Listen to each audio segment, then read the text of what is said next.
আজকে দেখো এই যে কুমড়ো পাতা, এই কুমড়ো পাতা আমি গাছের থেকে তুলেছি। আমার গাছের কুমড়ো পাতা, এই কুমড়ো পাতার আজকে বড়া হবে। কুমড়ো পাতার বড়া করিনি কোনো দিন, আজকে প্রথমবার করব। অনেকেই করে দেখেছি, শুনেছি, তা আজকে প্রথমবার আমি করে দেখি কেমন লাগে। কুমড়ো পাতাগুলো তুলে নিয়ে এসেছি। দেখো এত সুন্দর গাছের পাতা বললে কথা না। এই পাতাটা দেখো সাইজটা কত বড়, মানে আমার ফেসের থেকেও অনেকটা বড়। ঠিক আছে, কুমড়ো পাতা বড়া হবে আজকে। এখানে আমি নিয়েছি চাউলের গুঁড়ো আর কর্নফ্লাওয়ার, আর এর ভিতরে এখন দিয়ে দেবো আমি লবণ, হলুদ, লঙ্কার গুঁড়ো আর একটু ধনে জিরের গুঁড়ো। এটা দিয়ে ভালো করে এখন মিশিয়ে নেব। এখন আমি অল্প অল্প জল দিয়ে একটা ব্যাটার তৈরি করে নেব। একসাথে বেশি জল দেব না, অল্প দেব। পাতলা হলেও হবে না আর একদম মোটা হলেও হবে না। আর আধা চামচ আদা রসুন বাটাটা মিশিয়ে দিলাম সাথে। এই যে পাতাটার আমি মোটা অংশটা ফেলে দিলাম। এখন আমি পাতাটা এই যে এইভাবে হাতে করে, মানে পাতায় বেসন, এই বেসন বলছি, ওই ইয়েটা ব্যাটারটা লাগাই দেব। বেশি বেশি ব্যাটার লাগানো যাবে না, বেশি লাগালে খালি মানে একটু খেতে অত একটা ভালো লাগবে না, মুচমুচে হবে না। লাগাই দিয়ে যেরকম ভাঁজ করে দিলাম, ভাঁজ করে দিয়ে আবার এই যে আরেক সাইডে এরকম ব্যাটারটা লাগাই দেবো। এই যে এরকম সাইজ করে নিয়েছি পুরো, দেখো সাইজটা কত সুন্দর হচ্ছে। এইভাবে সব বড়াগুলো আমি এখন রেডি করে নিয়ে আর একটা পাতা দেখা দিচ্ছি কেমন করে বানাতে হবে। পাতা একটু টান লাগলে ছিঁড়ে যাচ্ছে কচি পাতা।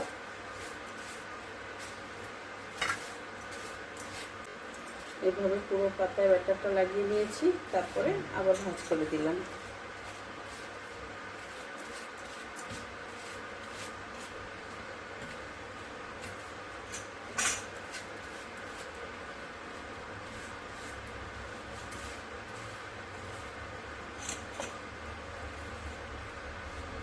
অনেক ধীরে ধীরে আস্তে আস্তে লাগাতে হবে। কুমড়ো পাতাটা ভীষণ নরম থাকে, জোরে টান লাগলেই ছিঁড়ে যাবে। এই যে দেখো আর একটা করে নিয়েছি।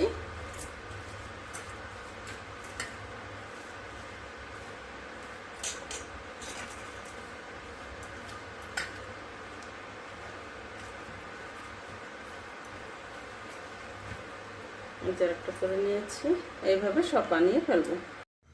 এই যে দেখো পাতাগুলো আমি রেডি করে নিয়েছি ব্যাটার লাগিয়ে। এখন এগুলো আমি ভাজা করব। এখন আমি এগুলো ভাজা করে দেখি কেমন হয়।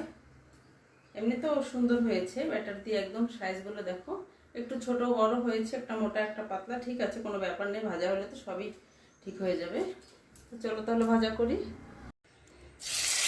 দিয়ে দিলাম তেলের উপরে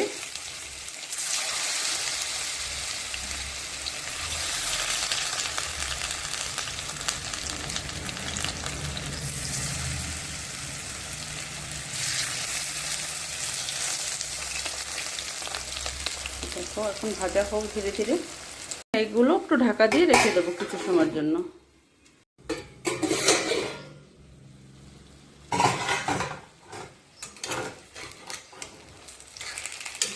বাহ, দারুণ হয়েছে তো। এক সাইড দেখো খুব সুন্দর ভাজা হয়েছে। এক সাইড উল্টিয়ে দেবো এখন। বাহ, খুব সুন্দর হয়েছে, দেখতে তো ভীষণ ভালো হয়েছে।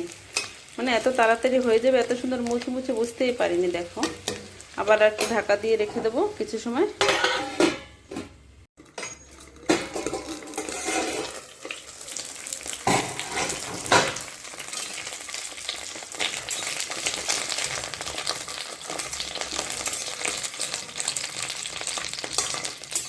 তো দেখো আমার বড়া বানানো রেডি, কুমড়ো পাতার বড়া। এই কুমড়ো পাতার বড়ার রেসিপিটা ভালো লাগলে তোমরা একটা লাইক, কমেন্ট, শেয়ার করে দিও। আর আমাকে কমেন্ট করে জানাবে কেমন হয়েছে, আর ভালো লাগলে একটা লাইক করে দিও। দেখো কতটা সুন্দর হয়েছে, তোমরা এইভাবে বানিয়ে খেয়ে দেখো। এত সুন্দর মুচমুচে হয়েছে, খুব সুন্দর হয়েছে। ঠিক আছে, আজকের মতন এইখানে রাখি। সবাই ভালো থেকো, সুস্থ থেকো।